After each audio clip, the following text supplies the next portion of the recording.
ఇబ్బందులు పడి ప్రజల కోసం ఎంతో కష్టపడి మళ్ళీ సీఎం అయ్యారు. ఇప్పుడు వచ్చినాయి మంచి రోజులు, ముందులే మంచి కాలం, ముందు అందరూ సుఖపడాలి. చంద్రబాబు అంటే అంత అభిమానం? చంద్రబాబు గారు అంటే ఎందుకు అంత అభిమానం? ఎందుకంటే రవిడి ముండ ఏం చేసిండు 5 ఏళ్ళు. మీకు పింఛన్ ఇచ్చిండు కదా? ఏం పింఛన్ ఇచ్చిండు? మనకే ఇచ్చిండు. ఆయన జేబులో తీసిలేదులే, ఆయన జేబులో తీసిలేదు. జగన్ గనక ఈ టిప్పు వస్తే, మేము ఒంగోలులో మాట్లాడాం, ఈ టిప్పు వస్తే ఒక్క అడిగి భూమి కూడా ఉండదు. ఎందుకనమ్మా అంత రవిడేతనం? అడుగు భూములు అమ్మేదను అమ్మడి అక్కోడి ఇచ్చుకుంటా పోతుంటాడు.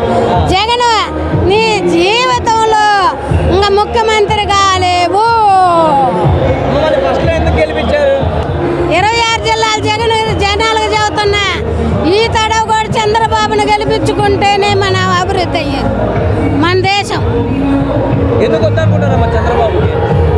చంద్రబాబును కాదు, జగన్ని. రవిడే వాళ్ళని గెలిపించకూడదు. రవిడేతనం పనికిరాదు.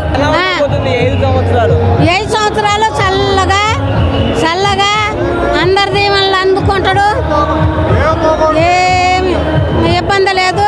మనకు రాజధాని అవుద్ది, పోలార్ ప్యాకెట్ అవుద్ది, అక్క చెల్లెళ్ళకి మేలు కుదురుద్ది, ముసలోళ్ళ పింఛన్ 4000 ఎత్తాడు. అందరికి పవన్ కళ్యాణ్, జై పవన్ కళ్యాణ్, జై బీజేపీ, జై